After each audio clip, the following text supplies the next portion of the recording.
We hope you enjoy today's story. The movie Chick, which my wife Katie and I watched for the last 2 hours, has finally ended. I've had too much beer, but she seemed to enjoy it when I sat next to her. I just don't understand this, John. How could a man be so stubborn that he couldn't understand and forgive his own wife for such a small mistake? What the hell are you talking about? It wasn't a small thing. For God's sake, she betrayed him. Any woman who cheats on her husband deserves any punishment she gets. It's unacceptable in any situation. That's awful, damn it, and cruel, John. A loving husband would be more flexible. He would understand that her making a mistake doesn't mean she doesn't love him. It means her feelings for him are less than they should be. A woman who cheats on her husband basically says she doesn't respect him and doesn't feel guilty, which belittles him, even if it doesn't show on his face. In her eyes, he's still less of a man. What if that's not her intention? It doesn't matter what her intentions are, Katie. What matters is what she did, and the outcome is inevitable. That's just old-fashioned, John. I can't believe you're so backward. All these things can be discussed and resolved. There's never a need for violence from the husband's side. That applies only if the wife confesses to cheating before he finds out. If he learns about it before she tells him, she's doomed. If she denies it after being caught, she should be burned at the stake. Most men don't pay attention to what their wives do, so devilishly few of them ever get caught. It's a stupid discussion. I'm going to get ready for bed. I'll be there in a few minutes.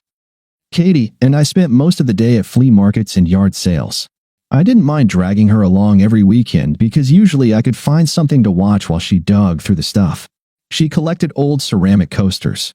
The uglier they looked, the more she wanted them.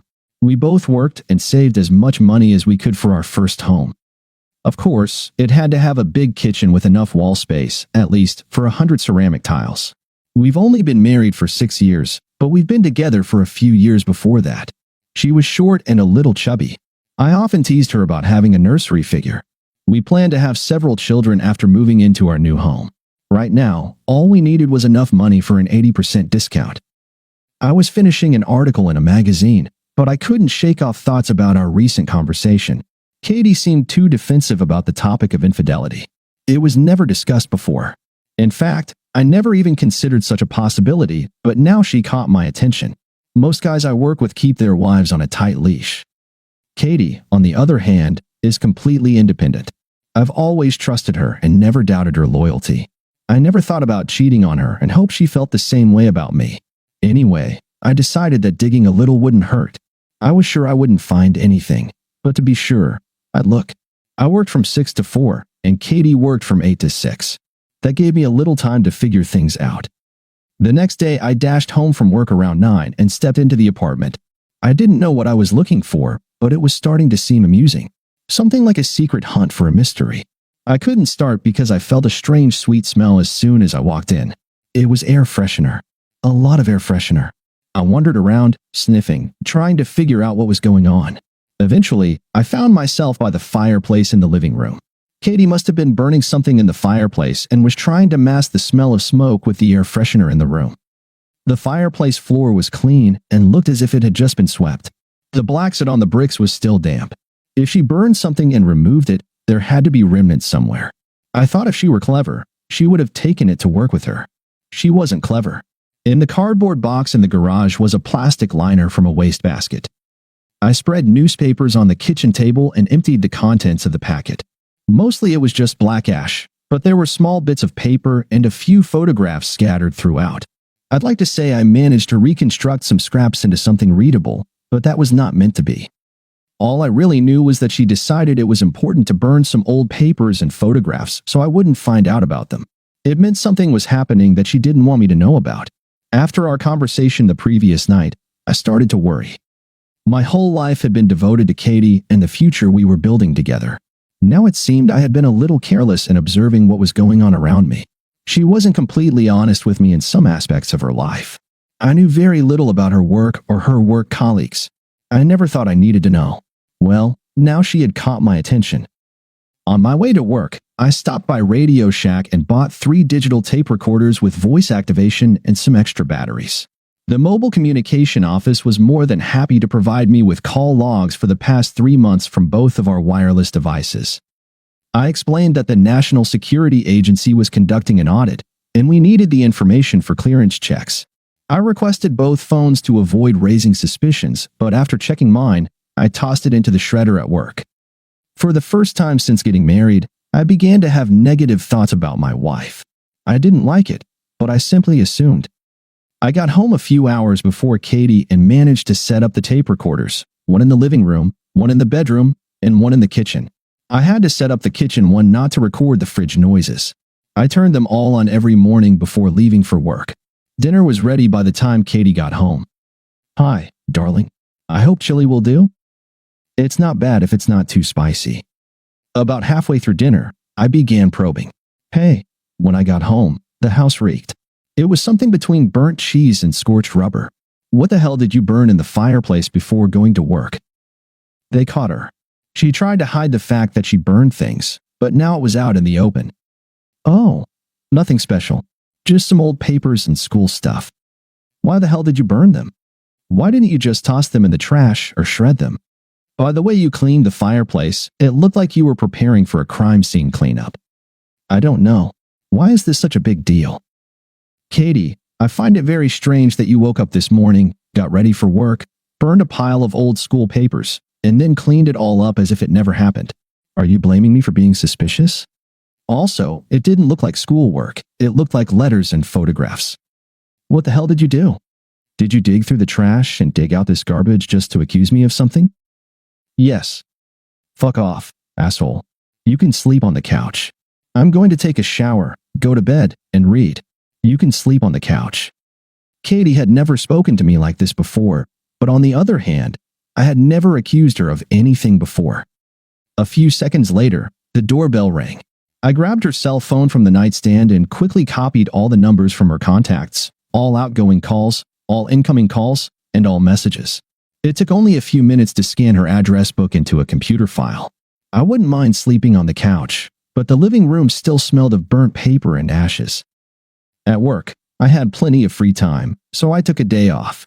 I turned on the tape recorders and left the house at the usual time, but instead of going to work, I headed to Denny's. A little later, around 8, I returned home. Katie had made one phone call. "I have some issues at home." "No, nothing like that. He just suspects that something is going on but has no idea what exactly. He's just getting irritated and really starting to get on my nerves." Okay. I think I can handle it. Maybe on Friday. See you." I had no idea who the mysterious person on the other end of the line was, but I thought I would find out soon. I wondered what was supposed to happen on Friday. I spent the morning at the library, going through her phone calls. I could have done it at home, but the reverse phone directory at the library was better than online and faster.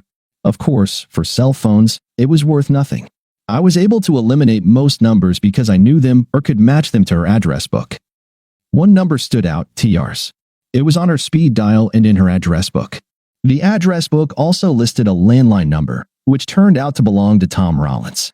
Katie worked with him at Gen X, and I had actually met him a few times. The last time was about 10 days ago at a corporate event. He and Katie were close all evening, and I remembered not liking it. He was married to a cute little brunette who also didn't seem to have fun at the party.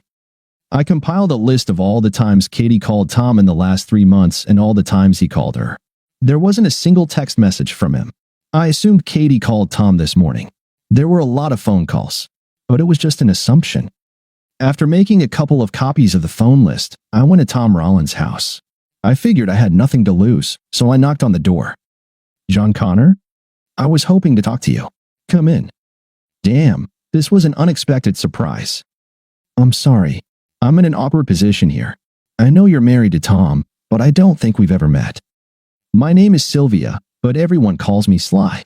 She extended her hand, and I shook it out of courtesy.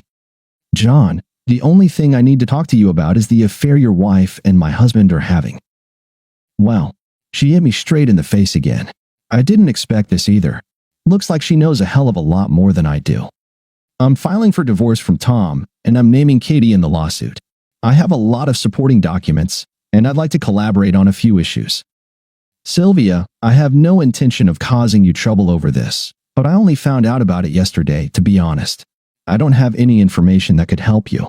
All I have right now are a few phone logs. Let me take a look." She was genuinely concerned about the little I had.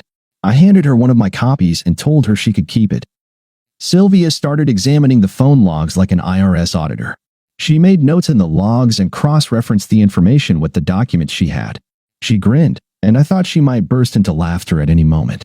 The more she worked on it, the more excited she seemed. Finally, I intervened. Is there any information you can share with me? Of course. I'm willing to give you everything I have. Here, this is what I've gathered over the past 2 weeks.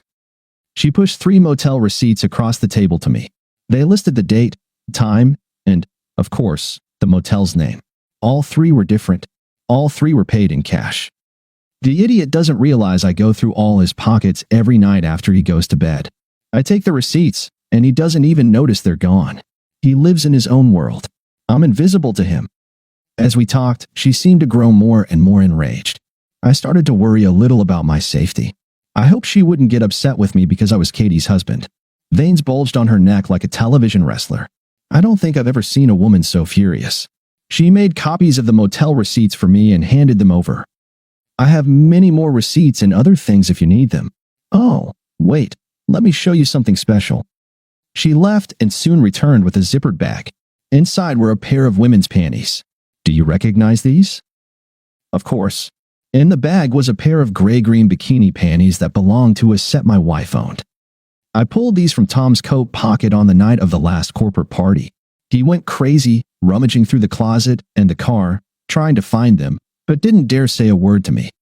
May I borrow them? Only if you promise to return them. Deal. For the next hour, Sylvia Rollins rambled and raved like a madwoman.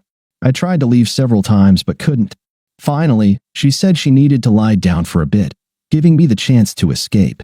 She mentioned that Tom hated condoms and refused to use them. When Katie returned home, dinner was ready. I was starving because I skipped lunch. My wife was calm as a cucumber. I understood why I hadn't noticed anything before.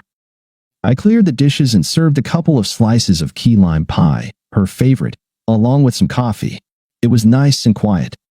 Katie, can I ask you a question without you getting mad at me? Are you still working on the fireplace? No, it's something else. Okay, go ahead. Where are the panties that go with this bra? I held up the gray-green push-up bra that matched the panties Sylvia gave me. I don't know. Probably in my dresser. Why the hell are you rummaging through my underwear? Are you turning into some kind of pervert? Could you go get the panties for me? Katie just sat there, staring at her pie. She couldn't reach the panties, and she knew it. I could tell she was starting to get angry. You know, I just remembered. I threw them away last week. The elastic band came off, and I just didn't feel like fixing them. They were less than a month old, Katie. You bought them at the mall just 3 weeks ago. How did they wear out so quickly? Now she was starting to boil. Her lower lip was trembling. The veins on her neck bulged. Her fists were clenched tightly. Damn, it was like I was back with Sylvia. All right, Mr. Know-It-All, are you going to tell me what happened to my panties?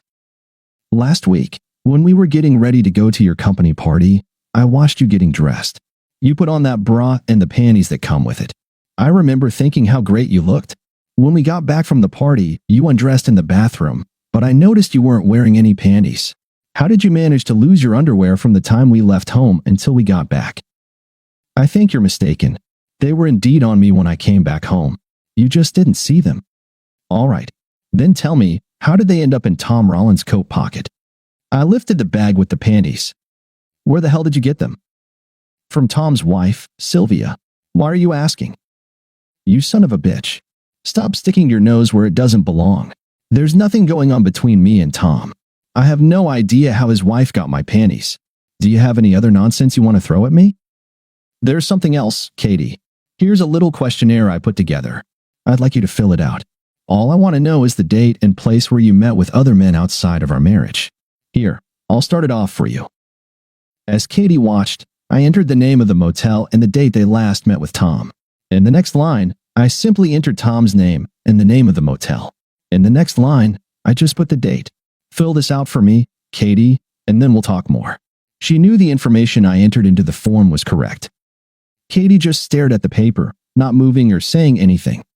Oh yes, one more thing, I said, raising my voice. I'm a little pissed that you and Tom couldn't bother to use any protection. It's disgusting that you cheated on me, but even worse that you didn't even have the decency to use a condom. You had no qualms about bringing home some disease to me. That's truly disgusting. Did any of them bother to protect themselves, or was it just Tom who didn't? No, damn it. It was just Tom. He was the only one who didn't use anything. The room fell silent. I hadn't expected such an outburst, and I don't think Katie realized what she was saying until it was too late. In her anger, she inadvertently let slip that she had affairs with other guys besides Tom. I just assumed. With a wave of her hand, Katie swept half the table and dashed out of the kitchen.